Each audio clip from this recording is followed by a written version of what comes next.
I'm Jenny Gage, and this is Life Take Two. Hey, everybody. Welcome to Life Take Two. I know there's a lot of great stuff out there on YouTube. I always appreciate you stopping on one of my videos. Today, I have for you one of my favorite videos that I've ever done. As I've edited it today and re-listened myself, I've laughed, I've been in tears, and I feel like it's been free therapy. So you're welcome. I feel like we all need a little bit of free therapy right now. Yesterday, I had the gift of live streaming with the acclaimed author Robert Arnold of Defiance 13. And I had, nerdy girl that I am, the idea to do a read-a-thon. So Robert read for our audience some essays that aren't published anywhere that are so beautiful about family, about life, about the American experience and the human experience. And I'll tell you, I cried the whole way through. I could barely breathe most of the time, and it was absolutely beautiful. And that's what I have for you. By the way, kudos to Robert. He was featured on CNN today for an essay that he posted yesterday to his channels about the demolition happening in the White House, which has been a really emotional thing for a lot of us to watch. So good job, Robert. You're amazing. Our kids will be studying you in college someday, and it was an honor to hear you read things just for us. This is a long video. We each read multiple pieces. Robert has 3 or 4 essays for us, and I have a couple things myself. So maybe just grab yourself a glass of wine, put your headphones in, and sit back and soak it up. And by the way, we will be bringing this read-a-thon to my channel here on YouTube sometime next week. We'll select some different pieces to share with you. So we'll do a live stream of that coming up. Stay tuned for that. And now, a little bit of Robert. Oh, it's afternoon. Oh, it's afternoon for me too. It is afternoon. It's afternoon for me. It's way afternoon for me. It's way afternoon for you. I just got back from the record store. Okay, so raise your hand. Just give me a thumbs up if y'all are following Defiance 13 over on his channel and listening to his stuff. Because if you like me, you would drop me in a red hot chili pepper minute to just go over and listen to Robert instead. He's fabulous. So give me a thumbs up if y'all are following Robert over there. Robert was so sweet to come live with me today. How are you? So great. Okay, so the continuing saga of the record player. Robert wanted to buy a real life record player so he could listen to some old school vinyl. So I've been hearing about this for a bit. So what'd you end up buying? Tell. I got Lynn. Anyway, I spent too much money on a record player, but it's very nice and it sounds really good. And then today I went to the local record shop and bought a bunch of records. So have you listened to a record on the record player? Yeah, I listened to the records all night and just sat in front of a record player like it was the 70s and just stared at it. It sounds so good. I'm going to start putting it on my Patreon. I'm going to talk about records. And nobody wants to hear about that most of the time on a TikTok thing. So I'm just going to put it over there. I worry about the real life stuff and people just really not caring about what I'm doing day to day. Here we are. So you're saying like it's like the 70s. So I'm a child of the 70s, right? So that was my life. My dad had this really nice record player and he had like speakers all over the living room. Can I paint a picture of the living room for you? Please. We had the rust-colored shag carpet. We had couches that were like chocolatey brown velvet with multicolored floral motif, like the color of autumn leaves, right? Yes. Yeah, you know the couch. Did it have like wooden armrests? I think it probably did. And then like a couple of Afghans that like my grandma had crocheted, just like hanging off the arms, and the big old brick fireplace down at the end of the living room. So I would lay on that shag carpet and just lay right in front of the speakers and listen to. My dad had a huge Elvis Presley collection because he loved him some Elvis. So I'd listen to, you know, Blue Suede Shoes and all that, and a lot of Simon and Garfunkel. Like, that was my life. I bought an interesting collection of records today. It's really all over the place. I bought a used George Harrison Cloud 9 which has got my mindset on you on it. So I bought that. And I bought the Teskey Brothers Live album, and then I bought Rob Zombie's Hellbilly Deluxe. It's just all over. It's a broad spectrum of things. But I really decided I'm going to listen to them here a little bit after the kids come home. And send them off to their rooms. I have a list of records in the living room.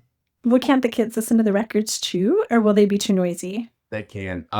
They listen to different music than I do. So I give them their turn at the record player. They can sit and they can listen to it. They just don't like what I'm going to listen to. So can I just read this comment? Yeah. Defiance, you are a legend. Your videos have gone viral. Oh, thank you. Robert is so legendary, not just on TikTok, but in real life. And it's just fun to hear all the moving and shaking you're doing. Will you tell my audience who doesn't know you what you were doing this weekend, what you're up to besides buying a record player? I gave a lecture in Mountain Home on white Christian nationalism. My favorite topic. And I did that, and I was at a protest in a small town in Arkansas, which was very good. There were close to 600 people in a small red district that showed up for a protest, and then about 300 that showed up for the lecture afterwards. It was really good. Pretty good turnout.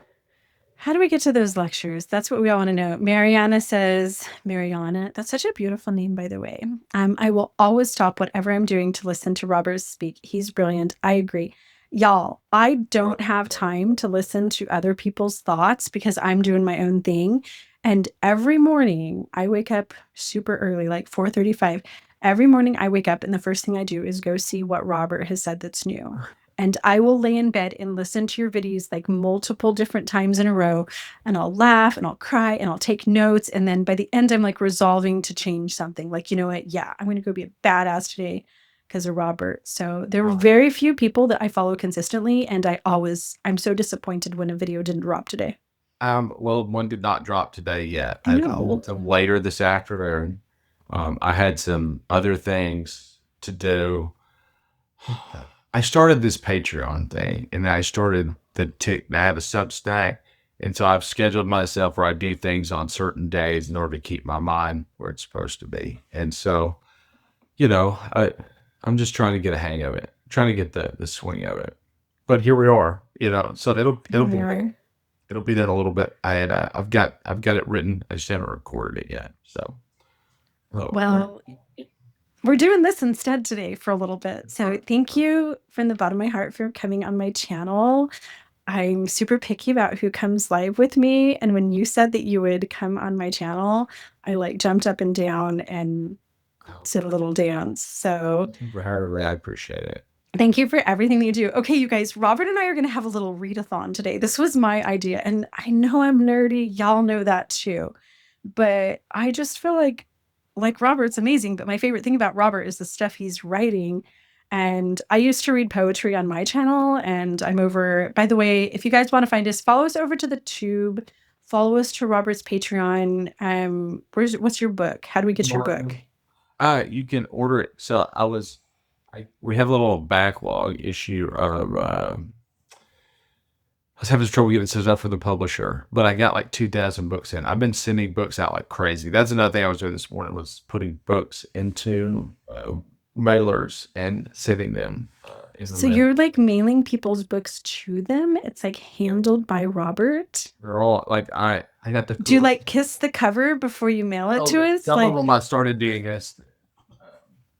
Oh my God. I'm going to read some comments while you grab that. Robert, keep up with your videos. You articulate and execute perfectly about what is going on. Amen. The truth bombs are mind-blowing and so well written. Thank you. I got this thing. And so it's really for my books, right? At my house. It says... I can't see what it says. What's it say? It says, from the library of Robert L. Arnold, and it has my little logo, but it's a little stamper. And so I just put it on my books. I just stamp my books. And then the other day, so I was like, you should put those on some of the books you send out. I'm like, oh, that'd be fun. So I started doing that. That is so cute. I love that. I don't put them on the stickers on mine. I put them in, like, I actually stamp the book so that I can steal my books. But anyway, that's it. That's the thing. And then I sign them and whatever. That's really nice. So, someone was asking what your book is about. Robert's book, if I'm correct, is a collection of 50 of your essays. Yes. And the title is Defiance Till Death, I had to reach really far for that. So it's just a collection of the essays that I've written, some of them, and then there's another one that's coming behind that. But we've got a better publishing situation on it. So when it comes out, there's no pre-order. It'll just be ready to go. And so we won't have like a pre-order drop like we did this time where I had like 5,000 books to ship out at once. So that's better. all right. And where do people get your book? So you can get it on anywhere you buy books at this point, Amazon or Amazon or Barnes and Noble, your local bookstore. I prefer you go to your local bookstore to buy them, but Me too. Go to your local bookstore, support local. I can't keep you from buying an Amazon. I can. Don't do it. Well, I mean, I can't keep you from having it. Yeah. Somebody wants to know if there's historical significance to that. And I've wondered that too when I'm laying in bed listening to your videos first thing in the morning. The whole defiance till death. Who said that first? Is that just a you thing? Where'd you get that from? I wrote a poem called Defiance Till Death, I suppose. I like history, and so I like pirate history stuff. And so at a point in time we were talking about flags and stuff, and pirates used to have they had their like Jolly Roger flags. Yeah. So they could recognize themselves as they sailed up to each other, like they're out there in the Atlantic, and what pirates coming your way because they have, Long John Pete's flag up there, right? Right, but they would also have flags that meant different things, like their intentions, and so Wait, what? They had different flags they would run up based on their intentions for your Like, book. hey, we need to borrow a cup of sugar versus Mostly we're like, going hey, to we're sink going your to ship and kill steal all the all gold. Yes. Okay. No, if they, sorry, somebody's trying to schedule something with me. So, if they ran a blood flag, like a red flag, solid red flag, that meant no quarter. Like we're gonna take all of your things and kill all of your people. So, anyway, I wrote a poem, and at the end of it, the final line was "Defiance Till Death," and so I liked it. And when I started recording these little things, I just ended it with that because I don't know how to end it. And so there we go. It's Wait, that's where that comes from? yeah. Thank you for sharing. And like that defiance till death, the first time, you can never go back to the first time that you've heard it. If y'all haven't watched one of Robert's videos, then I think everybody has, but just on the off chance that anyone hasn't watched one of Robert's videos, that's the best little nugget. When you get to the end and you say defiance till death, like the first time I heard it, I think I like shuddered. Like, yes. Well, I appreciate that. I'm trying to see there's a bunch around here, or I can read that poem. Oh my God, yes. Because we're going to have a read-a-thon. Somebody wants to know, I'm in the UK. Can I get it in the UK? Not in the US anymore. You cannot get it in the UK. Yeah, now. Oh, you can. Okay. Before you couldn't, but now you can. So it's available worldwide, all across the country and the world. Not the country, the world. Hey, I don't all have across books, the world. but I might have. I've got it on my computer. I can look it up. Okay. Yeah, somebody says that's perfect. They make me cry every time too. See, okay, Stephanie, Robert's videos, I think, hit you on like a cellular level. Like his poetry just like twists your mitochondria around, and it makes me cry a lot. I think it makes a lot of people cry. So I'm officially not alone. Okay, see, everybody cries. Robert, you made fun of me for that yesterday, by the way. Crying? I'm like, what? Jenny cried. Well, Yeah. something for your show. Yeah, you wrote something that made somebody cry. That is what you do. You are a tear inducer. Well, it wasn't. It's not sad. That's what I didn't understand. Like, it wasn't even remotely sad. It squeezes your guts, and that just makes tears squirt out. Yes, it hits hard, but in the softest way. That is so true. That Well, is so true. I appreciate that. Um, do you want to hear The something? backpack one was so great. The Yeah, backpack one powerful. was hard to do. My daughter was standing right beside me when I recorded that. If you look closely at that video, you can see her little hand on my shoulder while I'm recording it.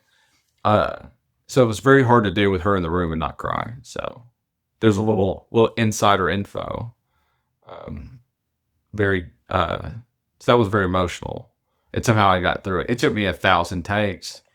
So The Epstein one too. So good. If you guys haven't listened to his No Kings one, is that the last video that you dropped? And it says 1018 right up at the top. I believe so, yes. That No Kings one is my favorite one in the past couple weeks, just because of the picture that you paint of people uniting and standing up, and a couple little lines in there I've just had bouncing around in my head again and again about the neighbors, sacred and sovereign, living their own lives type of thing. Like, those pictures that you painted were so beautiful. Absolutely love. Well, thank you very much. I think I told you that the other day. The quilt one that I wrote about my great grandmother's quilt. I like that one a lot too. A lot of the stuff I do that's not political, I don't record on here. I was going to read some of that stuff today, so that's different than normal. But what was I talking about before that? Oh, the No Kings one. The No Kings. Sometimes I worry that things aren't going to hit the way I intend for them to. And so it's always very nice to see that they have. So I was pleasantly surprised with the reception of the No Kings essay. So I was worried that it wasn't going to develop. It's beautiful. I think that that's one of the things that is really powerful about what you're writing.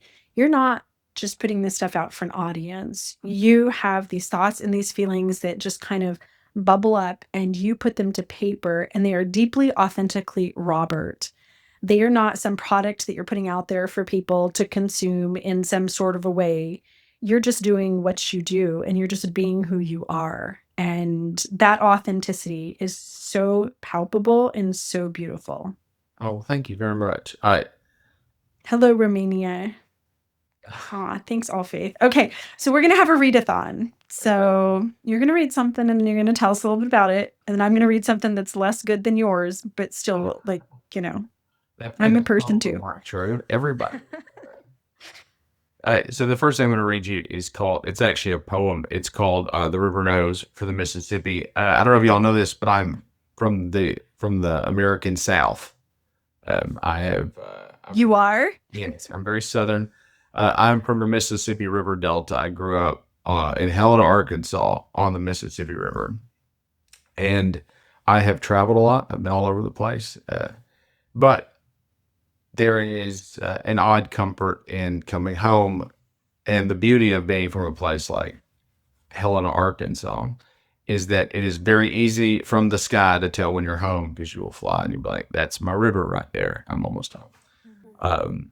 I'd been away for about 10 days or so, and I was flying home, and we were having a kind of a rough, bumpy flight. It wasn't the most enjoyable experience. And as we crossed the river to land, I felt like, well, I'm home. It doesn't matter now. Yes, the plane crashes. So for the last 30 minutes or so of the flight, I wrote this.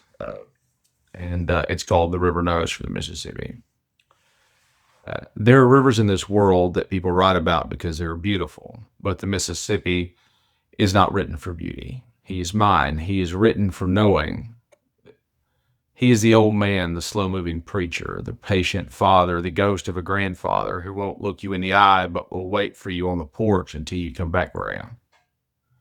And I've known him all my life, not by name, but by the bend in his back and by the way he shines mud brown in the morning and black by the way barges slide down his back like slow prayers headed for somewhere else. And I know I'm home when I see him from the window, when the green turns flat, the tree line thins, and there he is, wide and wise, carving through my memory just the way he always did. And I can breathe now. I can stretch my chest full of thick river air and let the weight of being away fall off me like an old coat at the door. And it's not just returning, it's being recognized. It's as if he sees me from afar, that river, and nods once, slow and sure, like, it took you long enough, child. And in that moment, it doesn't matter what chased me. The devil may be at my heels, but he didn't get to me before the river did. And the water holds me and it draws me in like blood to bone and wraps around me like a blanket still warm from the dryer. And all at once, my shoulders lower, my breath slows, and my name means something again, because this is my place. This is my beginning. And no matter what the world takes, the river gives it back. And so I whisper, thank you. To the brown water and the reeds and the tugboats and the catfish and the banks that I ran barefoot down. And I can swear I feel his hand on my back, pulling me close, saying, you made it. And I did, because the river brought me home. That's it. You guys. Okay, who else cannot breathe? That is so beautiful. Well, thank you. Where can we find that? Is that in your book? Right. It's only here. It will be in something. I just don't know what yet. So we will. I'm working on something called Blood and Dirt. It's about. I have all these essays that I've written about family members and growing up and whatever, and so I'm putting something together. But I don't know if that will be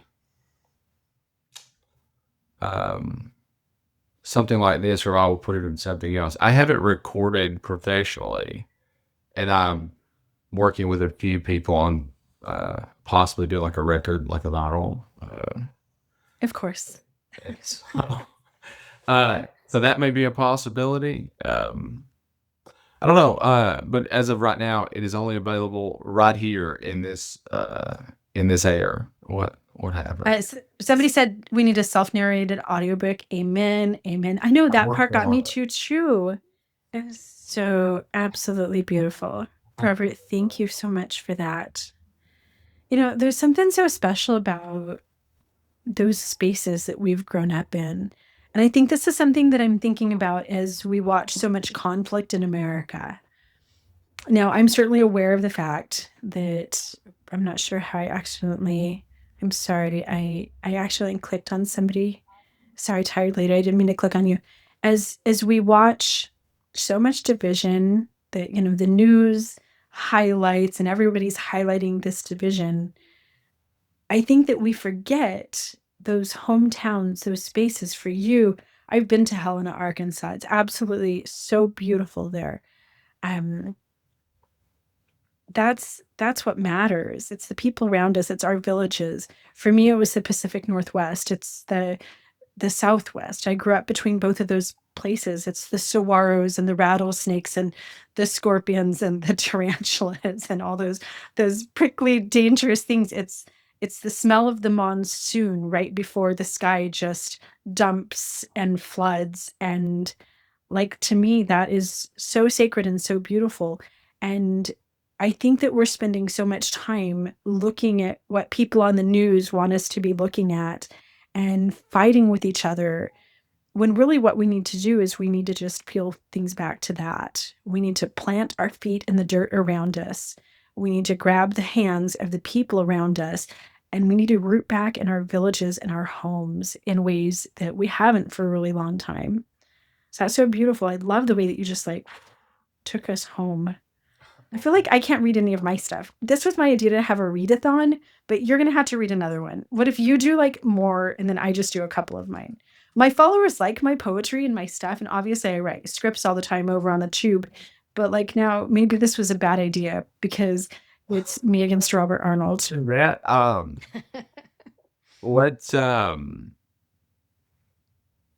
Let's see if small towns with windmills and farms.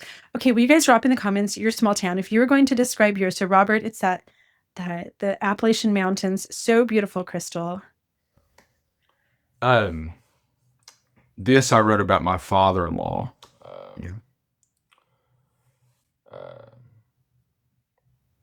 Anyway, I don't know how else to explain it.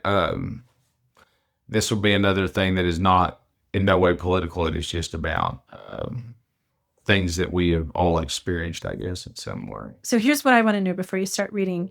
What was that inspiration moment? Like your father-in-law did something, you guys were somewhere, you're driving down the street together, just sitting in the car next to him. My wife missed her daddy one day.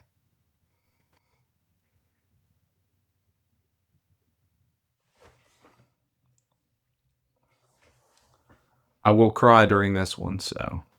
I'm already crying. I think they're crying. This was a terrible idea. This was the worst idea. It's very good, though.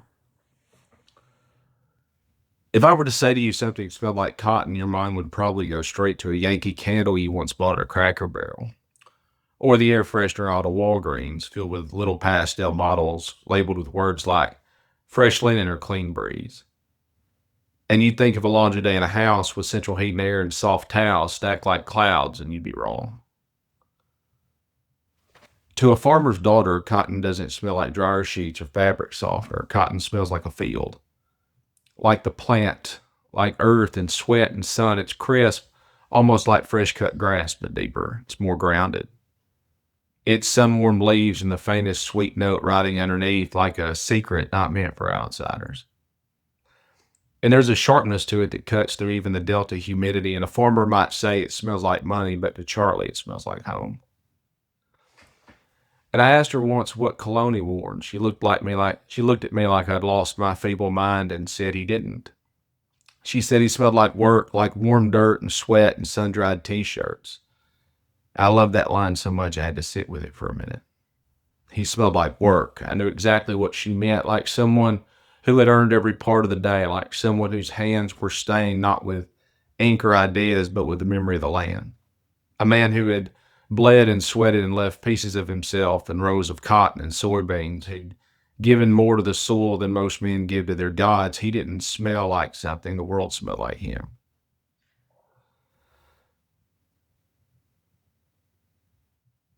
And a farmer doesn't leave a legacy in leather-bound journals or investment portfolios. He leaves it in the feel of the ground after a rain.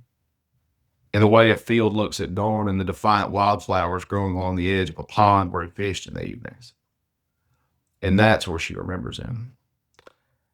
In the wind and the dirt and the air, and he'd given up on hunting later in life, said he didn't need to shoot anything anymore. He just liked to sit out and watch the deer eat the corn he put out for them. The habits stayed the same, but the intent shifted. The trophies didn't matter, the time did. He had softened into a kind of wisdom that most men never reach. He was funny and he was kind, but not the polished kind you perform in public. Rather, the sort of kindness that lives in the pauses between words. The kind that shows up with a wrench when your tractor breaks down or quietly pays for someone's groceries and never tells a soul. And cancer took him, but it didn't take him quietly, and it sure as hell didn't take the best parts of him, the special parts. The light in his eyes, the weight of presence, that rare and quiet thing was the last thing to go. And even then, it didn't go far. I see it in my wife. I see it in her brother.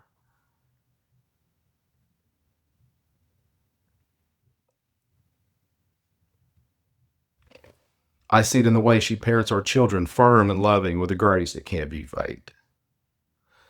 And our youngest has his face and his fire, and you'll never tell me otherwise. And I say my wife's dad and not my father-in-law because the man doesn't feel like a title that I inherited through marriage. I knew him. My wife and I grew up in the same town and went to the same school. We drank the same muddy water and sweated under the same brutal summers, but more than that, I call him her dad because of how she speaks of him.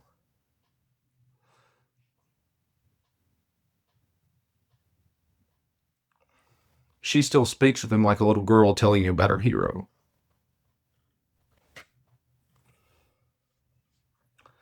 No varnish, no disclaimer. She still speaks of him as if he only ever belonged to her, and maybe that sounds strange. She has a brother and a mother, but when she tells a story about him, it's like she's loaning him out for a minute. As if the rest of us just get to borrow him, but never own the memory. And I hope that I have that effect on my children someday. And I had no real reason for writing this except that she missed her daddy today, and I thought maybe I'd tie it to some larger idea about legacy.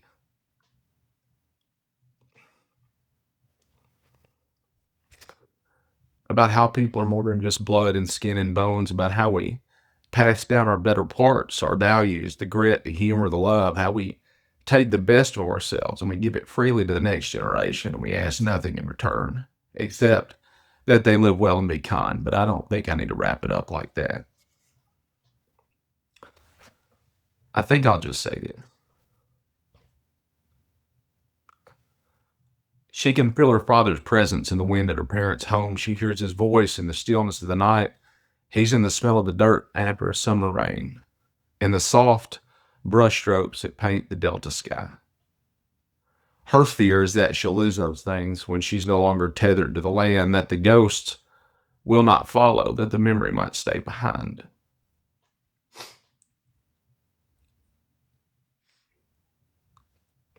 But my hope is this: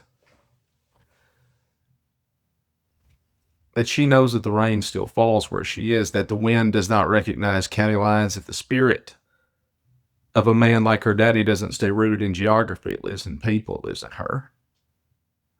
She carries him in her laugh and in her strength, and the warmth that she wraps around our kids like an heirloom quilt. It's in the way she sits beside someone who is hurting and doesn't try to fix them. She just stays. And time doesn't heal all wounds. That's a lie told by a liar, someone who never stayed up late crying to make someone feel better, and that person probably actually never felt better. But time does change perspective. It shifts things. It turns pain into memory, and if you're lucky, those memories turn into something you can keep, a small, beautiful thing you can keep in your pocket for the days when it hurts again. Like Ernestine's orange cat, it's obnoxious and out of place in my home, but it's on a shelf next to books and beautiful things that my wife has collected, and I wouldn't take $1 million for it. It's all part of the story now. Today, she sees her daddy in the places he was, but I see him in the places he is. In her and our children, and the joy she gives, and in the fierce compassion that she shows daily. Anyway, that's all I have, but maybe that's enough.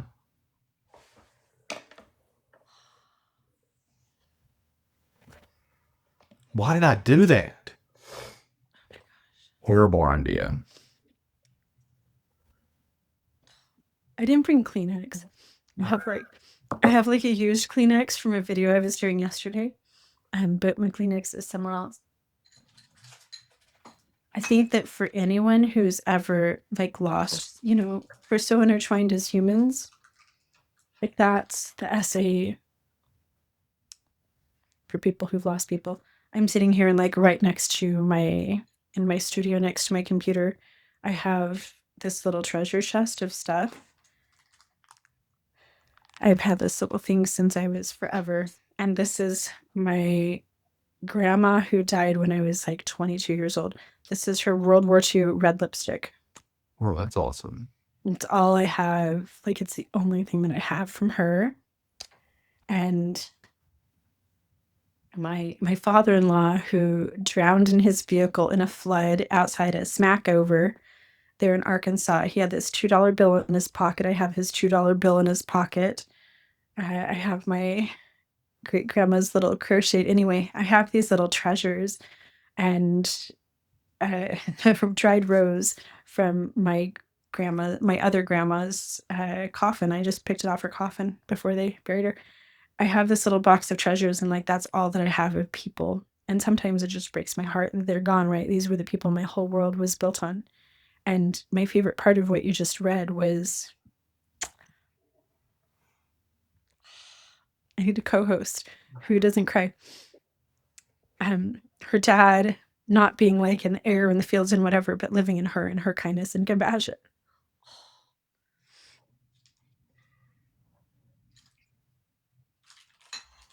All right.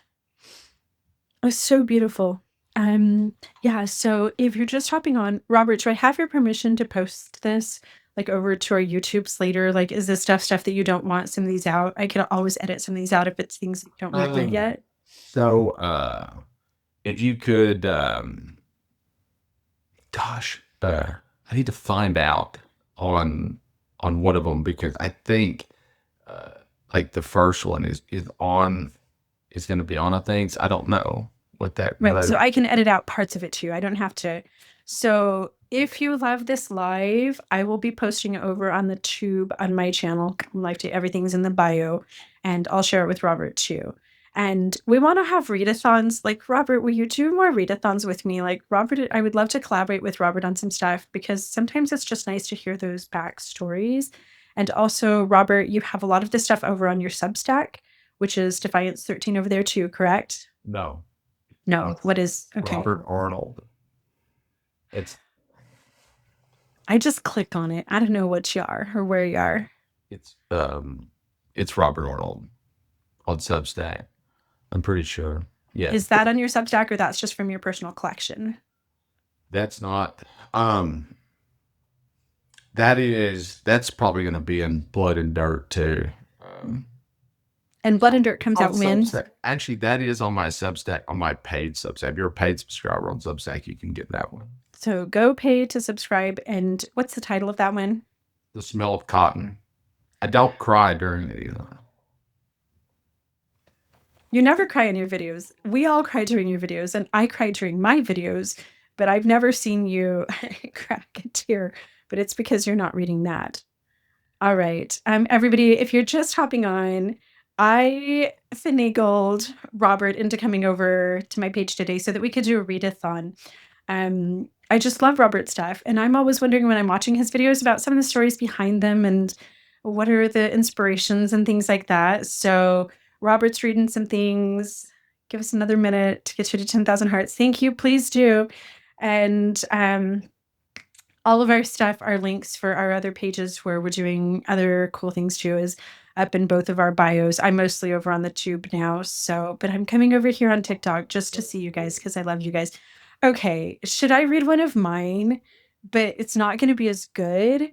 And if you guys want me to stop reading all of mine, but then just Robert's, then we can do that too. But I also write, and I also publish things, and I also get paid to do this. But now, like, I feel inferior. So inferiority complex here. My followers think it's cool when I read my stuff, but not when you're on. So now all of a sudden, but I just pulled one up that actually kind of. I would like to say this to you and to everybody that's listening to this that writes anything. Never compare yourself to anybody else that does anything. If everybody were Hemingway, it'd be very boring. Like, everybody has a voice, and their voice should be different than everybody else's. And so, just because you write differently, nobody thinks I don't think my stuff is particularly better than anybody else's. I appreciate that other people do, but it is all about being authentic to what your voice is and what you have to say. Don't ever be discouraged because you think somebody else is better than you. The only thing that will ever make anyone better than you is if you're not being authentic to yourself in your writing. That's it. That's my whole thing. That is really good advice. My advice is don't do a live readathon with someone who clearly is an incredibly gifted person thinking that that's a fun idea. But here we are. So I'm going to bookend that. This is a poem that I actually wrote for one of my TikTok followers about 5 years ago after he suddenly lost his dad. And people, my followers and people around Substack, thought that it was really interesting that I write so much stuff about relationships, about love, and about men. But it's really important to me because as a woman and as a fierce feminist, like, right, I'm this, if you ask anyone in the world, any of my followers or people who've read my interviews or anything, what's a thing about Jenny? Jenny's a feminist. That's what I do. That's who I am. And people are surprised that I'm so supportive of men. But nobody wants to be alone in the world. And I am a mother of sons. I am a sister of brothers. I am the child of a wonderful dad who I haven't seen for many years. And men, to me, when you guys are leaning into compassion and kindness and leaning away from toxic masculinity, I think that men are the most beautiful thing in the world. So I wrote this after one of my TikTok followers that I had become pretty good friends with lost his dad unexpectedly. And I had my dad in mind too. My dad is still alive, but my Mormon family disowned me 7 years ago. I haven't seen anyone in my family, my mom, my dad, anybody for 7 years. My dad's elderly and he just doesn't have access to me. He doesn't have a phone. So I've had to like grieve the loss of him while he's still alive just because I'm not able to reach out to him. So for my TikTok follower, and kind of echoing yours, but this is just a short poem and it's called Paternal Penumbra. The penumbra is that area in an eclipse where you can see the eclipse. So it casts that magical solar shadow on the earth. So Paternal Penumbra. A fidgeting boy stood toe to toe with Howard for perhaps too much time, long enough and often enough, at least, to blur his concept of space, of form, of personal identity. He stood for so many years at the edge of Howard's brown work boots that he felt those boots were his, that his boots were those. He stood, as young lads do, peering upward, his cochlea so perfectly attuned to Howard's vibratory rhythms that he could hear words above a halftime crowd's roar. At times, the standings took stride. A boy matched a man's long pace. The sun, a duet of both footfall and form. His cells absorbed the way Howard strode, replicated meticulously his confident projection. He stood and walked toe to toe with Howard for so long that he became the shadow, solidly deluminating the outline of his source of light and life. As the sun was high, the shadow was small. As time went by, the shadow outgrew Howard. Then the sun set. Howard's life simply and beautifully ended, and the shadow felt himself fade until a small voice at daybreak whispered into carefully tuned ears, and the boy realized he was not the shadow now, but the man, the shadow caster, saw that there was now a small face, blinking, breathing, waiting for him from the tips of his own brown boots.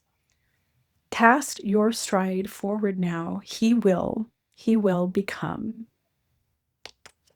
The end. Look at you thinking left of yourself for no reason whatsoever. I had this vision of the way that these little boys just stand in their dad's shadows, right? And at a certain point in time, you pass that baton, and that young boy has absorbed everything about you. They've absorbed the way you think, the way you see the world. They've absorbed if you're kind to mom or if you're a jerk. They've absorbed your favorite songs, and they'll sometimes chew your favorite gum years after you're gone. And eventually that young boy does. They become that shadow caster for the boys that they bring into the world. So I had to tell you, as a son, it's one of the I have a hard time writing about fathers, but it's like hard, and so it is. I cry at things. One, I'm a bit of a crier, which I do get honestly from the man. But addition, I get emotional talking about fathers because I am so close to mine. So yeah, I don't do well with it. Hard to write about. It's hard to read about. okay, what you got for us next? I Fathers are beautiful. We need more good fathers. I think as people talk about, like, we need the moms to come back home again, right? Like, that's something that I talk about over on the tube all the time. I'm always like doing my feminist shit over there, right? Like, that's what I do. And to me, I look back on my whole life at all of the years that I didn't have my dad because he was working a swing shift as a janitor at a high school. And yeah, my mom was there. She was a stressed out stay-at-home mom. I would love to see more fathers. I would love to see, I don't know, a return to small businesses. Like the fact that you're writing books and that, you know, we have channels that provide us a living where we can be at home and be with our kids. Bring back the dads. Like, we don't need the moms to come home. We need the dads to come home because generations of people, industrialized, capitalized societies are missing their dads. And we very much need them. agree. Sorry, I have to look. I have to search for this bad boy. Rock, who has lost your son to the MAGA cult, he's not lost forever. He'll eventually realize that he wants his family back in his life. Hopefully, I've seen this. I'm ex MAGA and I'm in the MAGA world all the time, and it's kind of a whiplash thing. So eventually, he'll realize that he needs you. So. You know who I blame for a lot of stuff? Yeah, Defiance Till Death is amazing. Isn't he so amazing? I blame Fox News because, like, back in the day when I was a kid growing up in the 70s, we only had one news station.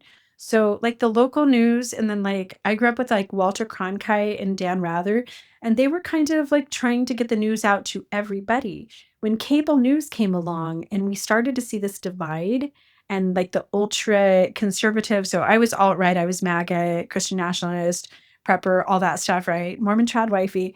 I would only listen to Fox News because I didn't want to hear anything else, and I could only listen to Fox News. And when we started to have these very divisive media platforms, and then all of the podcasts and things, the Rush Limbaugh, the Glenn Beck, all of that to go with it, we started to have so much more political conflict in our nation than we ever have before.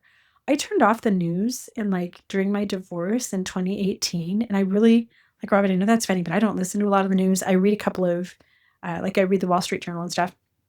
I'll read a couple articles, but I don't listen to the news, and that's why I don't hate anybody. Well, I watch a lot of the news, and maybe why I don't really hate anybody. So Janet asked off topic, would I recommend a book that I love? This is my favorite book. This is The Sun Also Rises by Ernest Hemingway. I love Ernest Hemingway. I didn't mean to. I was trying to do that very discreetly while you were telling. You don't have to be discreet, Robert. Like, don't not be you. Just like, butt right in. Janet, I love this book for a couple of reasons. One, I love Hemingway. Like I love the way Hemingway writes. Sometimes when I talk about writing, I talk about using your own voice and like not trying to be smarter than you are. And I don't mean like smarter than you are, but like I think sometimes people try to make themselves sound smarter than they need to sound, I guess would be the way to put it. And Hemingway is brilliant because he just uses plain language, but he brings you into it in such a way. I refer to it as writing in the negative space. I think that Hemingway's work is best done in the pauses between the words and the way he, what he doesn't say sometimes. Anyway. I love Hemingway. Old Man and the Sea, such a good book. For Whom the Bell Tolls, amazing. In this book, it's about Lady Brett and Jake and their travels to, kind of. There's a loose love story in there. But I love that Hemingway in this book is able to make you root for a couple that can't be together traditionally because he's got some war wounds that keep him from being able to be heard. But they can't have kids and stuff. We'll just leave it at that. It's not necessarily hopeful or not hopeful. It is. It just is. It just is. Have you ever seen The River Runs Through It? It's a movie. It's not one thing or the other. It's just that at the end of it, you're like, that was incredible. When you get done reading The Sun Also Rises, they did make a movie. It's an old movie. You'll just think, well, that was a really good book. I read it a couple of times a year. If I need inspiration, like if I'm having trouble shaking the ghost loose and writing, I'll read through parts of it. There's a scene in a hotel room where they're laying on a bed together. They're not touching each other. They're just laying on a bed. And you are just so satisfied as a person wanting these people to be in the same room together that them just having that conversation in that room, in that space is comforting in a way I don't know how to explain. It's his ability to do that in a story that I think makes him kind of the master of of American literature. And look, I separate his work from his personal life. Or whatever you think about him as a human being, I get it. We're all just messy, right? Everybody's fouled and flawed and whatever. I don't mean that they should make excuses for shinny people, but anyway, all that aside, I think that he is a master of American literature. Him and like Hemingway, or him and What about Steinbeck? Twain. I love Steinbeck. They're all. It's kind of like saying, when you talk to me about writers, is that I think that every writer has a voice that's important, like Steinbeck, Twain, Faulkner. Absolutely. All right. You guys, it's been so fun hanging out with you. Like, we've talked about so many great things. Okay, book. A couple of people have just asked, your new book coming out is going to be called what, and when will we get that? It is. Let's give a realistic time frame. I would say 6 weeks tops. That would be. So like Christmas time? Oh yeah, thereabouts. Yeah. So that's your Christmas present. Robert has Christmas dialed in for you. And are we all boycotting Black Friday? Are we doing that? Are we like, we're trying to launch a revolution? You guys know that I'm always launching a revolution. That's primarily my main objective in life. Every day I wake up and think, how is Jenny's revolution going? Good. So let's buy books from Robert instead of something sucky from somebody else. Or make something for your loved ones with your hands. And also, Robert made a book with his hands, so buy his book. So probably want to talk to you more. So just a guess. Black Friday, I think, is the worst thing that we do in America. You guys know that I'm always like boycotting the 4th of July and boycotting the Mormons, boycotting Jeff Zapos, and I won't even say his name correctly because I don't care. But I've been boycotting Black Friday hardcore for like a decade. I also boycott Thanksgiving. But I just don't think that we should go from a day that's supposed to be about giving thanks. I celebrate it as another Indigenous Peoples Day. I don't think that we should leave our Thanksgiving table and run to Walmart so that we can get a laptop for 20% off. Like, let's just spend that weekend in thankfulness and not dive into consumerism. So, look, I agree. I don't like the whole consumer aspect anyway, but I say that as I just bought a bunch of records. Wait, would I have to be in Arkansas in that scenario? Yes, you would. Okay. We'll fly you in. Yeah. I don't know if we can sweep through Texas and change Texas. So my plan is just for us to delete all of the things that we signed at Appomattox and just let the South do their own thing. That's my plan. Robert, you'd have to move probably elsewhere in that scenario. Or you guys divide up Arkansas half and half. I don't even know what we do in that case, but that's my plan. I don't know that we can turn Texas around. Texas is Texasy. I think there's a good chance of it. It's not that. I know that it seems like it leans really, really red, but that's just because the counties that are like there's one more counties, but like when you look at the individual votes, like it's not like 6 or 7% skewed, right? So I think there's some opportunity there. The fundraiser would be for Hallie Schaffner's Senate campaign against Tom Cotton. It would be, selfish of me, of course, because it affects me and my state more. But then we can do it other places. We can go other places and do it. You know what I mean? So it doesn't just affect you. And this is something that I've been talking about over on my channel a lot. I've never paid attention to any of the Senate races in other states because who cares, right? Like I'm Arizona first all the time. But for instance, I'm supporting Chris Volpe. He's running for JD Vance's seat in Ohio. And why am I volunteering for the Chris Volpe campaign? And just really I believe in his power to get in there and make some change and represent not just Ohio, but America well. But everybody in the Senate impacts all of us. We should all know who's running in these special elections in California, in New York, and wherever. If there's a special election coming up and somebody's running, we should be supporting those. You can donate to people in Ohio. You can donate to Hallie Schaffner there in Arkansas. And even those local Senate seats, well, they're impacting policy that still influences all of us. You know, if we're going to talk about Ernest Hemingway, John Donne's poem, Ask Not for Whom the Bell Tolls, it tolls for all of us. We're all part of this whole. We're all part of this beautiful organism that's called America. And those individual Senate seats absolutely matter. So even if you're not in Arkansas, don't just like tone out and like, well, I don't care about Hallie Schaffner. It's S-C-H. How would we spell? How do people look her up? Will you spell her name for us? Okay. Schoffner. She matters, even if you're not an Archie, even if you don't care about the Razorbacks, you don't have squirrels on your porch.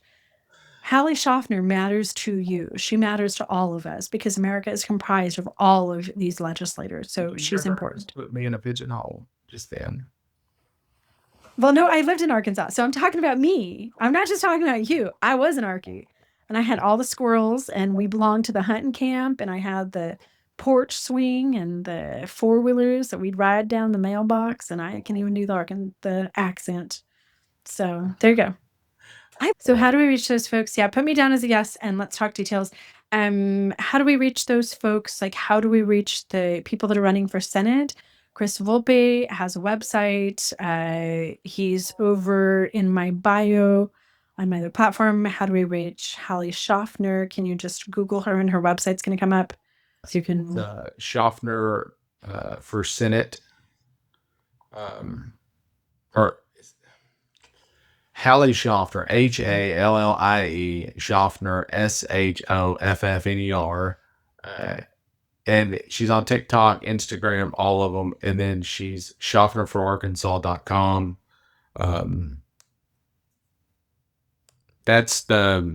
I will put a link on my link tree in my bio. Okay. How about that? Does that work for everybody? Sounds great. To her website. So that'll help. I guess it'll help. Hopefully it'll help. Yeah. The question is, if they win, will they get sworn in? Because my senator right here in Tucson, Arizona is not being sworn in.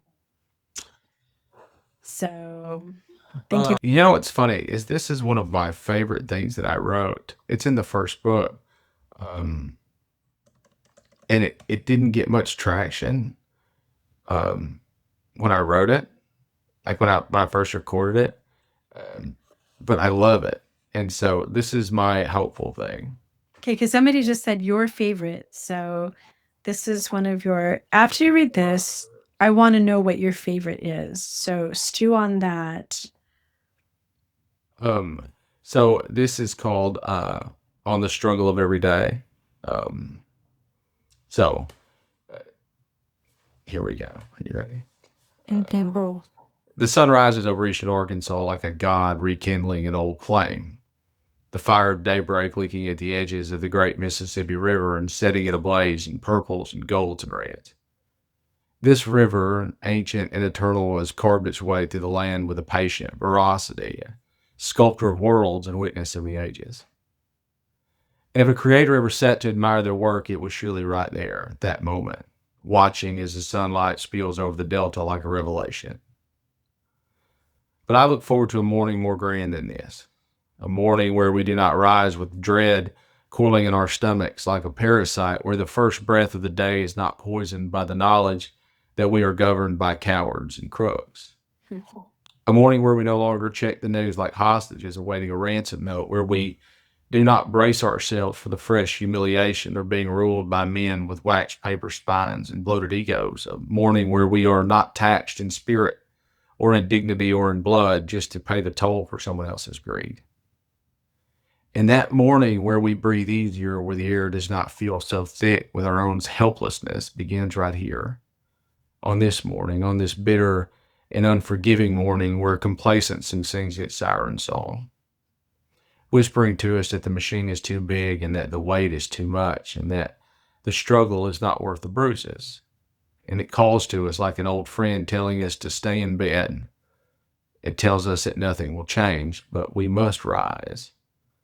We must rise because no morning worth living comes without the agony of its birth. The dawn does not arrive gently. It claws its way over the horizon and rips itself free from the jaws of night, a war worn anew every single day, and so must we.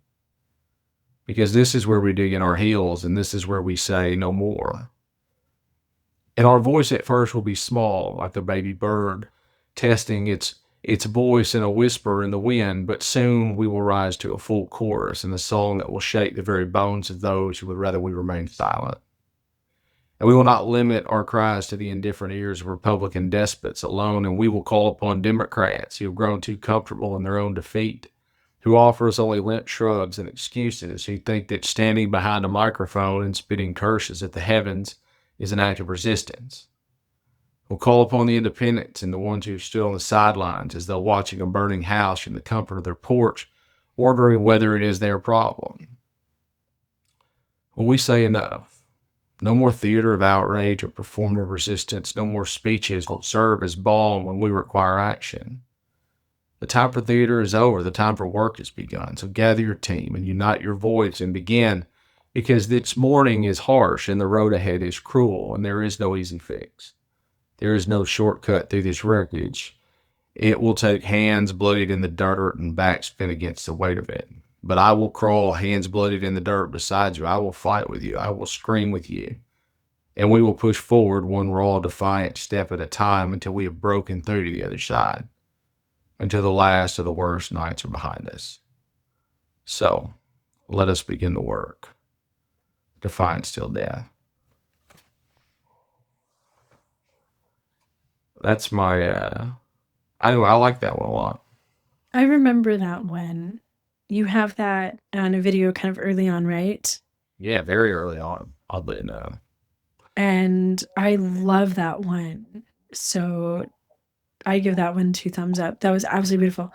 Wax paper spines. Robert. I do love a metaphor.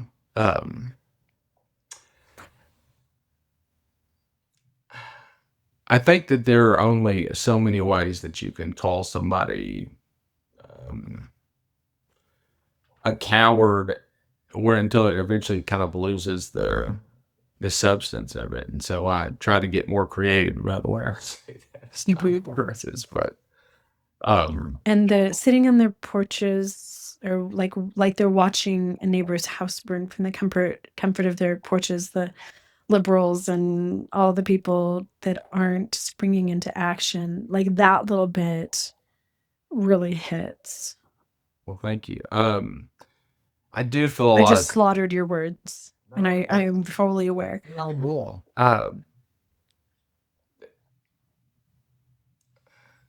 There is this bit of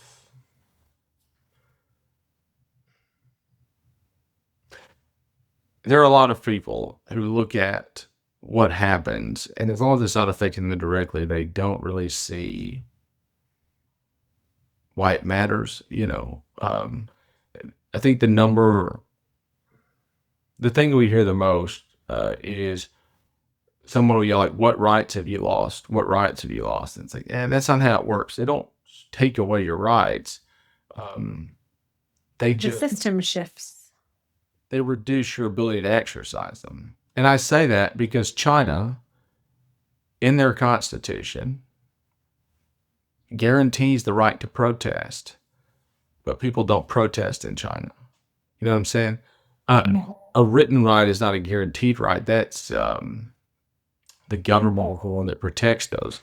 And so it is not that someone has stripped your rights. It's they give you protest zones. And you can say these things, but not these other things. It is a restriction and a bottleneck of the exercise of those rights is what becomes the problem. That's what Alexis de Tocqueville talked about. Where would people find that? What? Alexis de Tocqueville. He wrote a bunch of letters, and he wrote a book where he wrote a bunch of essays after he visited the United States in the late 1800s about soft despotism. He said that the United States form of tyranny would be soft despotism. It would be tyranny by committee, essentially, which is exactly what we have. It would be a group of people, a faction, if you will, that conspired and colluded with one another to get all of the powers or the branches of government to collude with one another. And so you wouldn't have one tyrant at the top. You wouldn't have one dictator. You would have tyranny by committee or soft despotism. Um, yeah. We Alexis, always think it's different than we imagine, right? Like we imagine that, some horrible foreign person is going to come invade, and then we're going to have like the next Stalin or something. But no, soft despotism, that's a phrase that I've never heard before. And things just shift ever so slightly. yeah. He wrote But that significantly. late 1800s. It's not a. The sad thing is that while it is true that it's different than we expect it to be, because you think Hitler, or you think Mussolini or Stalin, but de Tocqueville laid it out as clear as you could in 1890 that this is how this would go, and he's exactly right. So what do we do? That's the question I always ask you. James Madison Are you said, tired of that question? no, not really. I think it's an important question. I just don't think it's the answer that anybody wants. Right? Like everybody wants, do these things and it gets better. There are things that we could do that would change things significantly quicker. But you and I talked about if we did 1 week at a time where we picked a business and we said, "Hey, everybody, boycott strikes, boycotts, 7 days," right? And then they would feel that for 7 days, and we move to the next one. That way, people aren't having to give up like all of everything at one time. It would just be a very targeted surgical strike. And so, I think that is important. That has to be done. But people, I think, want to go out on Saturday and protest, and they want it to be fixed on Monday. It's just not how it works. James Madison and Thomas Jefferson and Hamilton and John Jay and all those, they designed a government to work slowly. It's supposed to be this thing that is hard to move, right? That's why you shouldn't have a president that rules by executive decree. Whether you agree with what they're doing or not, it shouldn't work that way. To quote, Montesquieu said that friction would save democracy. So if you have these three branches of government that all have power and check each other, it's the friction between them that would save it. Madison said that the friction of power, it would move so slowly, and there would be conversation and debate and disagreement and discord, and that friction amongst the people elected would slow things down. Would you say that we've developed an intolerance to friction as a society? Because I'm just thinking as you say that I think we don't like friction anymore. We like things to be smooth. I think we do face to face kind of a little bit. In political discourse, the idea, we don't frame debates anymore. We call things debates that are just arguments without grounding. So the way a conversation should work is that we should say, let me back up. John Locke said that laws should be shields, not cages, and that they should expand liberty, not shrink it. And so you have to use, Jefferson agreed with him, Madison agreed with him. So our founders originally set up that our laws would not dictate right and wrong. They would only shield rights and freedoms. Morality, your own morality is what dictates right and wrong. Right? So you can't let that's individual. That's every single one of us has the right. It's protected so much in America, our original founding documents. My morality can be different than your morality. And both of our morals and mores and values will be protected if done right. Like that's the thing, the way that we were penciled out on paper, the actual, the legislation, the Constitution, everything that is America, that's the bedrock of what the government is, how it functions on a daily basis, it's actually very expansive. And it protects all of us. It's not supposed to shrink and be a one size fits all, copy paste, copy paste. It's not supposed to only protect this person or that person. It's supposed to expand. I think I think there is a commonality that everybody kind of understands, but nobody really puts into practice. And that is that every decision is going to benefit some more than others, right? And that's true in almost every aspect of our lives. But when it comes to government or governance, for some reason, we expect for everything to benefit us more than everyone else.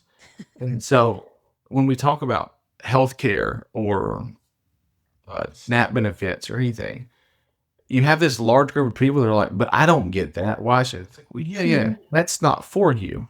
Like that particular legislation benefits this group of people more than it benefits you. You're right. You're losing a little bit here, bud. But there are these other things where you benefit more than they do. And you have to remember that freedom is a circle, right? And it covers like water in a lake. Right? A lake that is not flat. It covers everything at different levels. And we have this expectation that it's me all the time. And I'm using that very broadly. I know that not everyone, especially the people in this chat, don't feel that way. But I think we can all agree that human nature, we're looking out for ourselves. That's just who we are as animals. Yep. So when I say what do we do, I think a lot of it is we vote. And I know that's 14 months from now or 13 months from now, and it seems like forever away. And it is a long way from now. But we also don't shut the fuck up for 13 months. You remain loud. You remain in opposition to the things that are going on. Those kind of regimes win with silence, and they beat you down and they grind you. I said it, and I think it's designed to grind you to dust. It is designed to make you tired, and they will hit you with everything they have because they have the money to do it. And they will make you feel like none of this is going to work. But we have to keep making it work. There are times where we see these we had 7 million people protest. So I heard a new number this morning, 8.4 was the estimate. Okay. So they've raised that. And I'm trying to think who it was that, like, I thought that was, fairly credible. 8.4 million people is it's an incredible number of people out in the streets. And you can only lie to people so much. You can say, oh, these leftists are violent and they're crazy and they do whatever. Like, yeah, but we all still go to the store together. Like, you're going to have a hard time convincing people that everybody that is on the left is crazy and violent and whatever. I think that the messaging is starting to break for them a little bit, and I don't want to be too optimistic or sound like I'm being too optimistic, but I do think that some of these talking points and some of these messaging points are starting to break some of the traditional conservatives. They're never going to lose the MAGA voters. Like, those guys are lost in the sauce, but your traditional... You lost me. Robert, I was MAGA 2 years ago. Well, that's true. I was Christian nationalist, white supremacist. On Thursday, I'm interviewing I'm part of the Leaving MAGA group that, Midas Touch and all those guys are part of this Leaving MAGA. There are so many people who are actually, like, I was a crazy girl. I was prepping for Jesus to come back. I was blatantly racist, and here I am. So I would say that that's arguably, not completely. Well, I hope not. Look, I had 20. Some of them will. I had 20 or 25 MAGA people, like three-time Trump voters on Saturday that bought books and wanted to talk after the lecture. So you're right. Amen to land back. I've done a couple of videos over on my channel on the tube this week about, like, I just want the Navajo princess. Like, no kings, but give me a Navajo princess and give the land back to the people who actually care about it, who believe that it is part of every cell in their body, whose blood beats with the soil that we call America. Let's give it back to them. That's my vote. I wouldn't be sad. I have no problems with any of that. Um, I, Yeah, we do need to start educating on people on what voting is and everything. And I told you my idea about doing a yes, and I told you to do it. Yes, we talked about that yesterday. I'm so mad that I didn't wake up this morning to a link to the civics class. So I feel like it's been 21 hours and we still don't have that. I have 2 hour-long videos on my YouTube that can get you started or get the ball rolling, and then we'll go into this. I do want to do it though. I think it'll be fun. I think people would be into that. I don't know. We have so many comments on this question. Robert, why don't you run for office?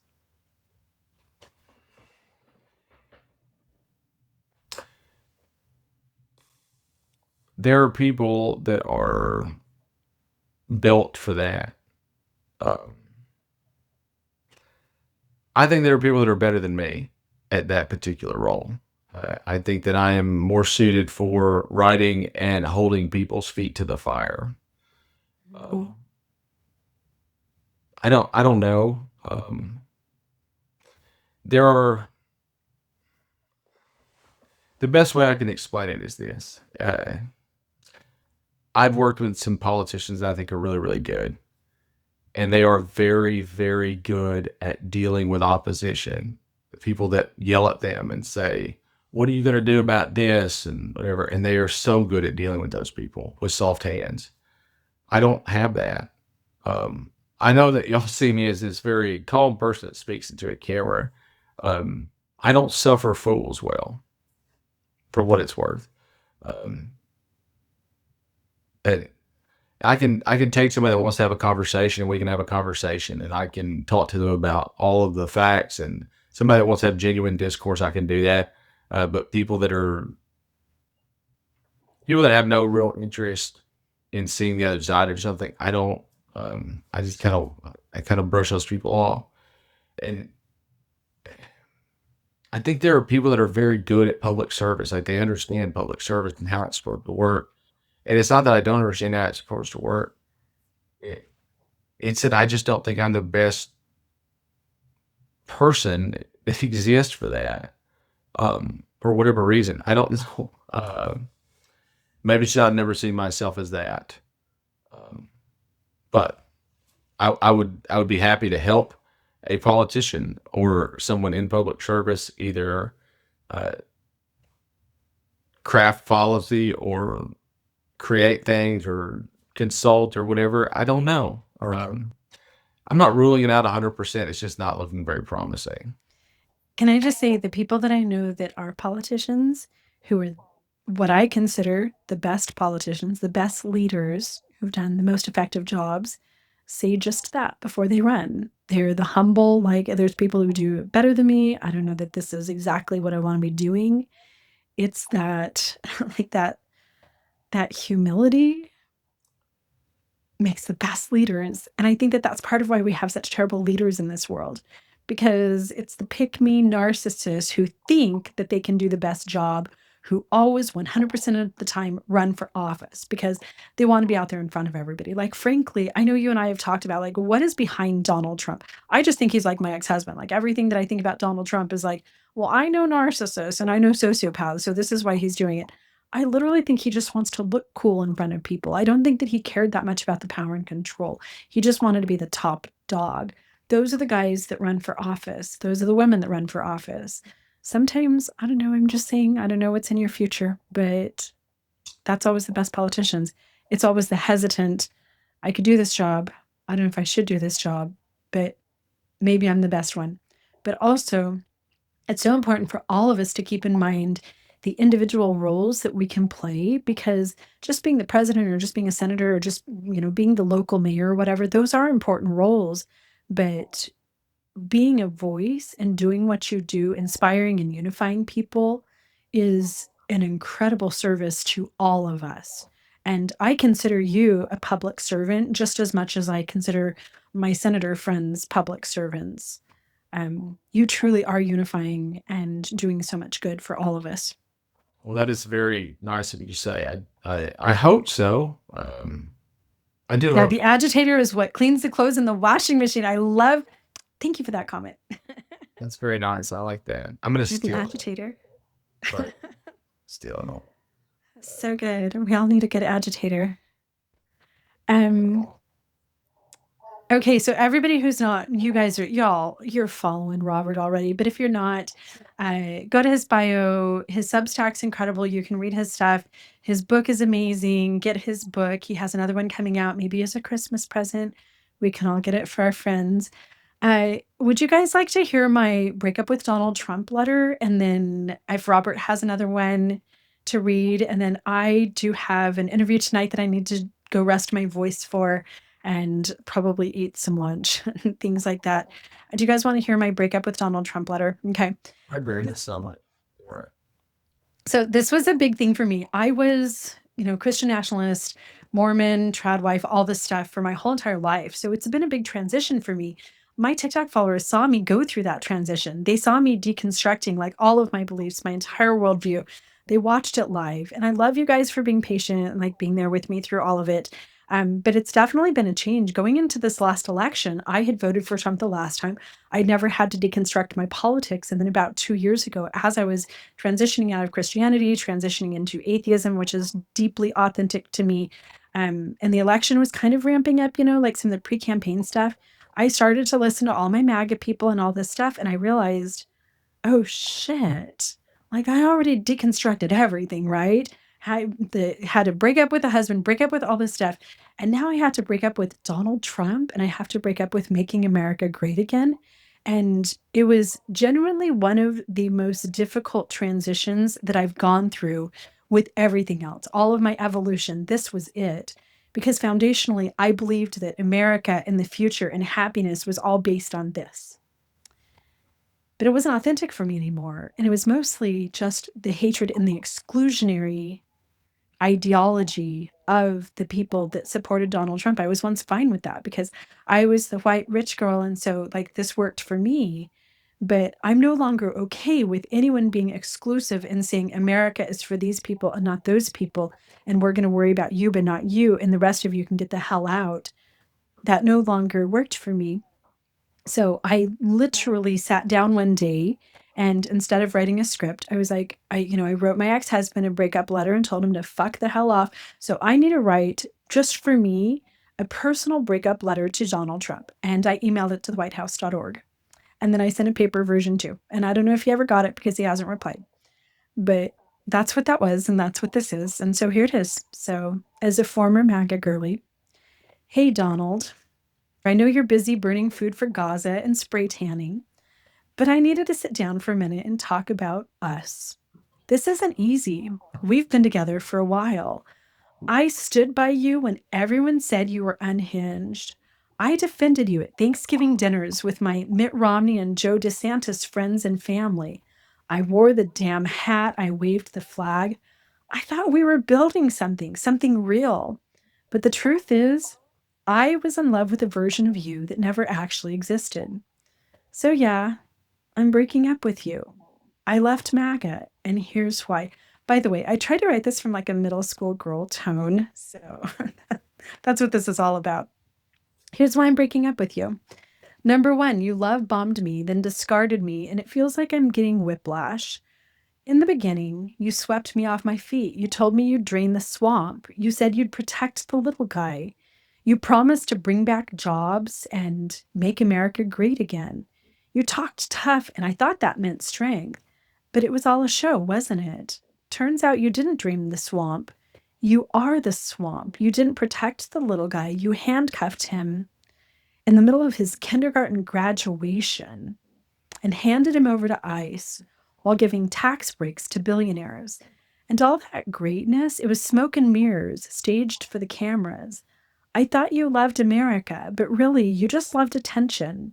You did all of this so that you could stand on the balcony of the White House with jets flying overhead wearing that dumb red tie and misshapen suit so you could post some good selfies to your ex feed.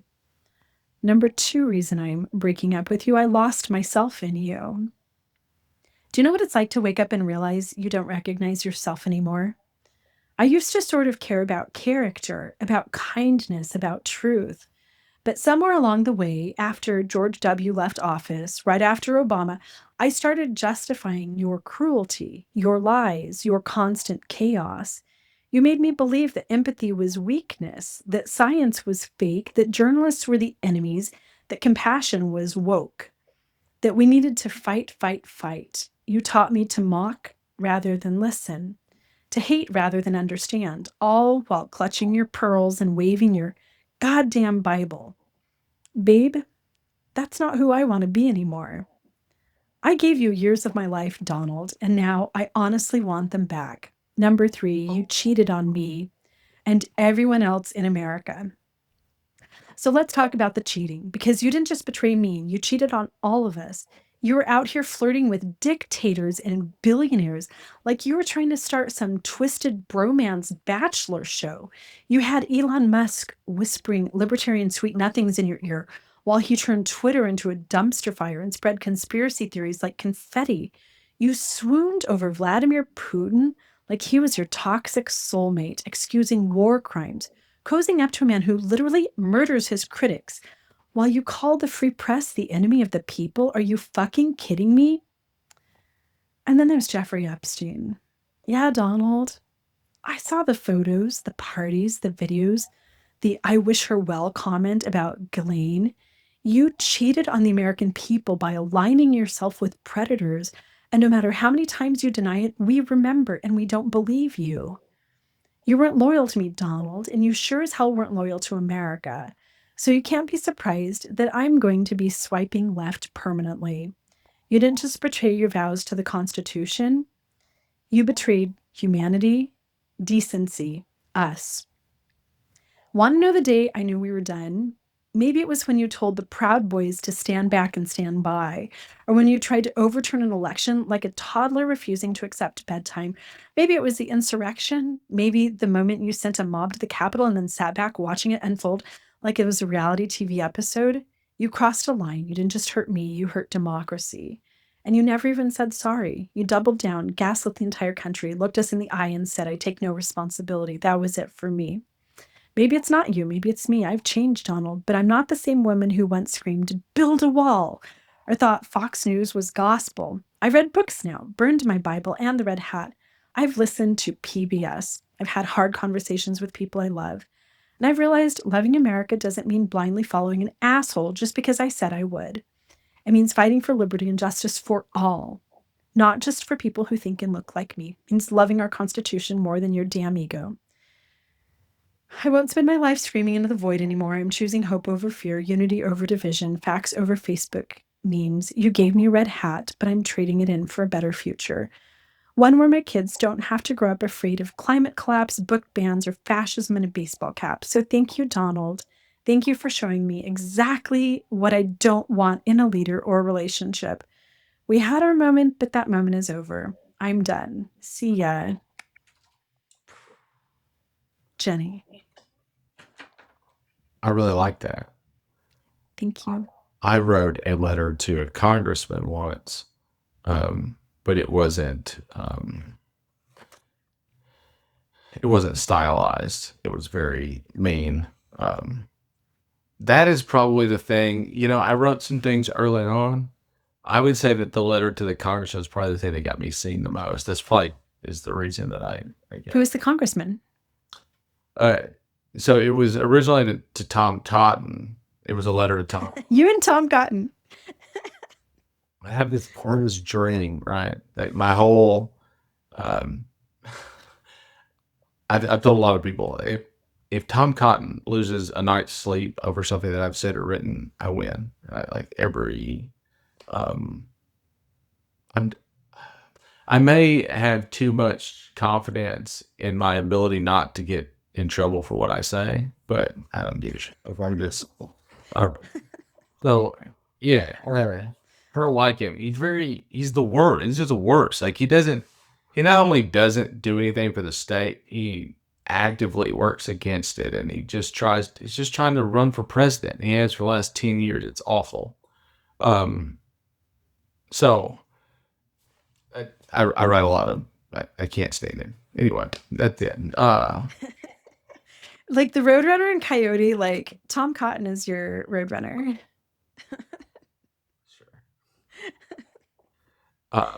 He's a scoundrel. He's a skunk. He's just, he doesn't even do anything. He wrote a book, his most recent book. I read it. I posted, if you go on my Substack, I did a whole thing about his, I just reviewed the book, and it's exactly what you think. It's just all about like China bad, U.S. good, buy bombs, whatever. All right, it's the whole thing, and but that's not public policy. Like that is doing nothing. You're fighting a boogeyman that doesn't exist, except when you're trying to make it. We enact policies that truly push China in the direction that we say they're going to go, as if we're trying to fulfill our own prophecies about it. And so, yeah, they are going to be an economic juggernaut, but because we push them that way with tariffs and bad trade deals, so yeah, they're gonna invest in their own economic success. Of course they are. Why wouldn't they? Anyway, it's just absurd. Anyway, I don't like Tom Cotton. That's my statement on it. I need to have a t-shirt made that just literally says, I don't like Tom Cotton, and you're going to be the only one who ever buys it. But probably more people. Yeah, arsonist and firefighter. Oh, that's a really good allegory there. Yeah. I feel that about the MAGA community that I left. Like we were the arsons and the firefighters. Oh God, that's such a good allegory for what's going on. Thank you, Devaria, for the incredible allegory. That's so appropriate. And I think that there's a reason why people do that. When you're the arsonist and the firefighter, then you come in like Prince Charming and you save everybody. You're the hero. You come riding in on your white horse and you get to save the day from the fire that you started. Yeah, that's very nice. I like that. I won't steal it per se, but I'm gonna, That was good. borrow it. Yeah, borrow it. And okay, do you have one last one to? When did we decide we wanted? We want something. Somebody asked for just your favorite. You guys, thank you so much for being here. I miss TikTok so much. It's so therapeutic to be over here. I have a couple of other guests, and maybe I can twist Robert's arm once in a while to come over here. And I will be posting this to my channel over on the tube. We'll be posting the video. I'll condense it down just a little bit and posting over there. But thank you for hanging out with us. And more than that, more than just being here with us, thank you for having good hearts for other people and for the kindness and the support that I can see in the comments. It's always beautiful. Like this is always my safe space. I say that my TikTok is my emotional support animal. Like that's not a joke. This is where I come see people just wanting to make the world a better place. So thank you. I'm trying to think. There's a couple that are. My absolute favorite I will not read because I will cry. It's about my Aunt Ernestine, and I just won't do it. I'll cry. Like I'll gush. My other favorite one is it's not political. Most of the ones that are my favorite are not political. So. Well, and your political ones are our favorites right now because political turmoil is such a part of our daily lives right now that we're all like, help us, Robert. So we wake up in the morning and like, what's Robert going to say to get us through the next few days? But yeah, your life isn't all politics all the time. I know, but there's so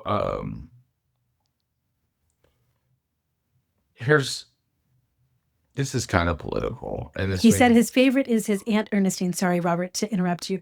People are asking, what did he say? So his Aunt Ernestine is a poem that's his essay that's his favorite. Where can people find that? Is that on your Substack? Do you have a video? Did you record that one? No, I have it recorded, but it's going to go on wax. It's going to be on a record. I'll read it. It's fine. Whatever. Everybody loves you. There's so much Robert love. Robert, you're like, those rare people like Mozart, Picasso, those rare people like Hemingway, whoever. I think that you're one of those rare people. You have a mind unlike most people's. And I don't know, I feel lucky anytime I get to hear anything that's bouncing around in that little head of yours. Don't you guys all feel like that? I gotta find this dead thing. I don't know where it is, Hassing. I know where it's at. It's gonna be Yeah, you're a diamond. You're an absolute diamond. well, gosh, y'all are all too good to me, I assure you. Thanks so much, Trisha. Thank you. Yeah, and you guys, I only hang out over here on live stream. So if you are new to me, if you're one of Robert's people, I'm mostly over on the tube. So find me over there. All my stuff is in my bio. I'm a former MAGA, former Christian nationalist, just really trying to raise awareness and let people know what people like me think, and I don't know, giving hope. That's my theme. Here we go. He's a rare gem. He's an inspiration. Let me read the Robert comments while you find that. He is the new Emma Lazarus. Ooh, I love Emma Lazarus. Love me some Emma. I would agree with that. It's high praise. I'm not sure. I deserve Well that. deserved. He is our public conscience. Yeah, wow. He is the voice of reason in this crazy world. Okay, you find that. We're all lucky. Me too. It might be the only thing that keeps me sane these days. That's what I say.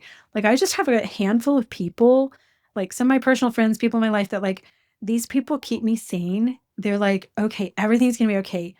Robert, you are that for me. Like your first video that I ever saw, I was like, oh, we got this. We'll be okay. Because Robert wrote an essay. So it's been fun to watch him. Oh, sorry, I scrolled too fast. Anyway, this is such a nice compliment. I'm new to both of you. Okay, yeah. Thank you so much. Fun to watch him grow so fast. I knew he would, of course. All right, here we go. This is called The Gospel of St. Ernestine. So forgive me. I might not cry. It just depends on how removed I can get myself for it. I got Kleenex while you were driving the kids, so. That's good for me. For me. It's for me. So, I'll just preface this by saying, my Aunt Ernestine was my dad's oldest sister. She's 16 or 17 years older than my dad. My dad was the youngest of 7. Aunt Teen was like another grandparent, but maybe I was definitely closer to my Aunt Ernestine than I was my grandmother. Not that I wasn't close to her. My Aunt Teen is very special to me. Anyway, I'm not going to make myself emotional before I get into this because it'll come plenty. Anyway, this is called The Gospel of St. Ernestine. I wrote this about my aunt, who had the orange cat that I mentioned in this essay about my father-in-law. That's on the shelf. I'll send you a picture of it. You'll love it. Let us speak plainly, since the truth deserves it, that the greatest human I've ever known didn't carry a title that the world would consider noble. She didn't wear the robes of a judge or sit on any throne, though her word was law and her touch more healing than any priest's incantation. Her name was Ernestine, and she ran a school cafeteria, which is to say she presided over a kingdom more sacred than most cathedrals, feeding the hungry and cradling the forgotten. And she was not made of marble or myth, but of flesh and faith and casseroles and love, a brutal, relentless, incandescent love. The kind that packs snacks into the coat pockets of a first grader with hollow cheeks and shame too big for the little body, and the kind that watches the clock not for relief, but to time the moment when a child might need a second sandwich before the long ride home to nothing. She never said these things, she just did them. Like Christ flipping tables, she fought hunger with a spatula and stubbornness. And if there was anyone so wise as to learn from the experiences of others, maybe not. But if wisdom was food, Ernestine served it hot on a tray every single day. No diploma required, no lessons plans needed. She taught with the texture of her hands and with the whisper of her footsteps in the kitchen before dawn. And with the way she knew which child had no breakfast and which one needed mercy more than discipline. She was a high priestess of decency in a world rotted by greed and spectacle, a kitchen saint dishing out quiet rebellion against apathy. No headlines, no scandals, just one righteous woman flipping grilled cheese while the whole goddamn system tried to ignore the star ring. And if you want a rebellion, report on a woman who gave away more food than she ever kept and still made every child feel like they belonged at the table. That's the real story. It always has been. She was the only sane person in a madhouse, Ernestine the benevolent, the heart of the house, the kitchen light that never flickered even when the storms came screaming through.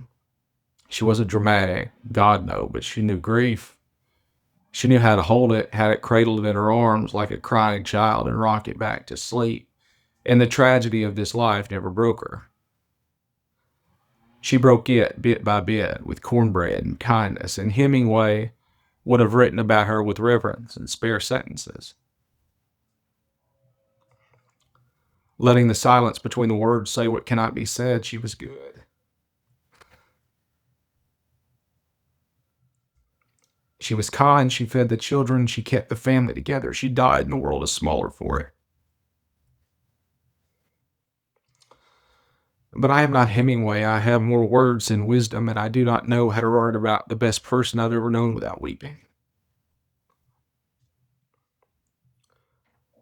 Ernestine was the anchor to gravity, the reason the center held when it should have split apart, and I miss her every day.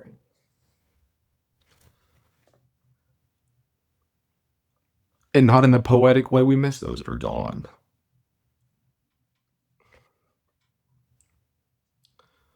But in the real aching way we miss the air when it leaves the room. And if a creator waits at the gates, I imagine they stood up when she arrived, not out of protocol or formality, but because even heaven knows to honor a woman who fed the hungry and held the broken and walked the earth with a quiet, stubborn grace of a saint in an apron. She is the best of us, the measure against which we should all be weighed, and if I am ever lucky enough to change one life the way she changed mine, it would be the greatest thing I've ever done. I will fail, of course. We all will. There is no reaching that light, but oh, how lucky I have been to have stood in its warmth.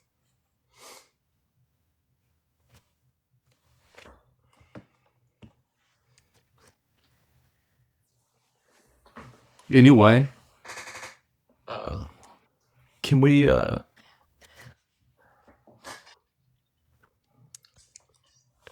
can never do a live with you, ever.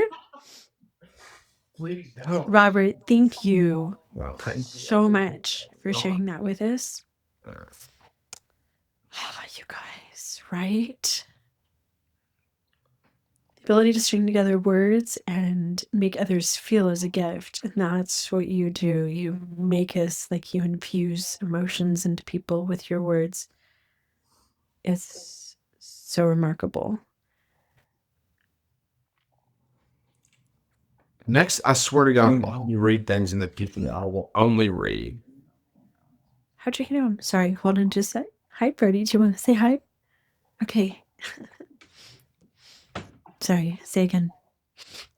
I will only ever read non-sad things. Why did I do that? I knew it was gonna happen. Sorry. You know what's so beautiful about you?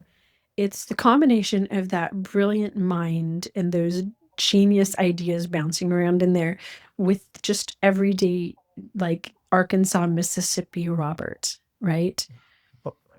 And a lot of your pieces take very ordinary things, right? Like a school cafeteria.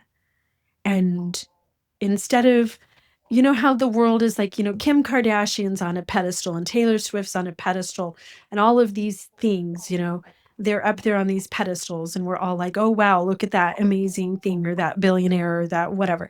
You take the most ordinary things and you lift them and elevate them so that we can all step back and see the greatness of just everyday lived life. And I think maybe that's part of why you resonate with me as a humanist who, like, I see the beauty of just the regular things around me, right? that's what you do. You take your aunt. She probably didn't have a reality TV show. She probably didn't want to win an Emmy. No. And you love her with your words and showcase her to us like she's on display at the Louvre so that we can all stand back and appreciate the greatness. I appreciate that. I think that there are, this is the last thing I'll say, or not, doesn't have to be, just to jump onto your wagon there. I do think that a lot of times we glorify the wrong people. It's not that I think there's anything wrong with people that are famous for musicians or whatever. But I think sometimes like you said, we put people on a pedestal that don't necessarily deserve to be there just because they do a thing, like they sing really well or whatever. My heroes are people that I knew for the most part, Those everyday heroes that have meaning to you. Yeah. Ernestine was my favorite person. Mm-hmm. Anyway. Thanks for letting me read that on your TV show.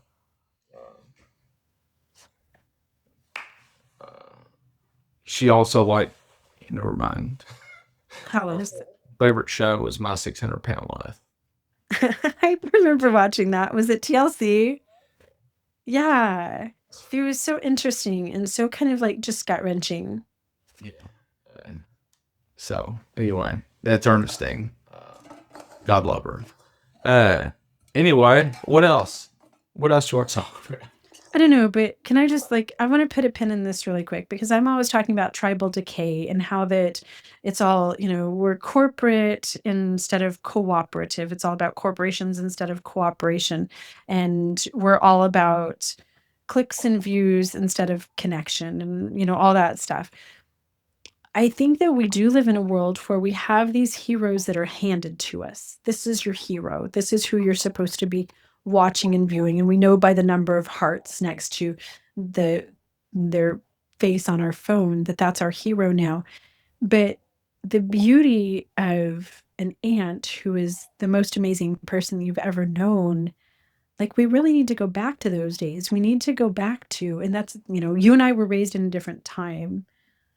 I think all of us, that's such a lesson for me. I'm thinking of who do I lean into that I can spend that moment thinking about. I mean, I'm sitting here next to you. I know I showed it at the beginning, but I have my little treasure trove jewelry box here that I keep next to my computer. These are the people that mean this is my grandma's World War II red lipstick. I think it was called the Red Badge of Courage. I've said that, and some people have said that's not it. So, but she's not alive, so I can't ask her anymore. I think that's what wearing that red lipstick was an act of defiance. It was showing that they believed that we could turn the tide of the war. I try to surround myself with those people that are meaningful.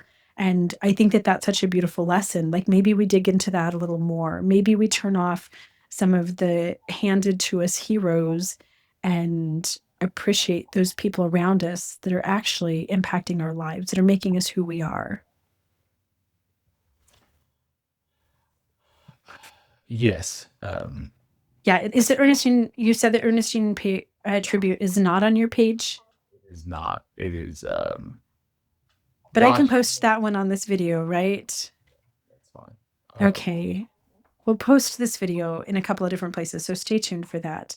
That's absolutely beautiful. Crazy. Robert likes to tease us. I am gonna do on the Patreon, on the Substack thing, more non-political stuff, and kind of try, and it's gonna rely more on the writing part. I'll have poetry and stuff on there also. That's more in line of the Mississippi and other things like that. So there will be a space for stuff like this that's not that's a little different. That's a little more Personal. Yeah, personal. The everyday Robert stuff. Yeah, that stuff. So, well, Robert, thank you for sharing. Oh, thanks for having me. I appreciate it. Have a good time. Okay, me too. We need to hop off. So everybody, thank you so much. Yeah, we're getting a lot of Defiance Till Death. I love that we all have that. Robert, you're such a unifier. I appreciate you so much, and I know that everybody does. Please share Robert's channel if you're not already watching it. I send it to everybody. Like one morning I was sending it to like every senator friend, every author friend, every journalist friend, everybody that I know has some of Robert's videos because again, I think that you're the voice of today and you give us all so much just hope and inspiration. You're just a genuinely beautiful person. So I don't know. I like everything you write, but just knowing that you exist gives me hope. Very much. Well, thank you all. All right. Talk to me soon. All right. Thank you, everybody. Have a great day. Bye.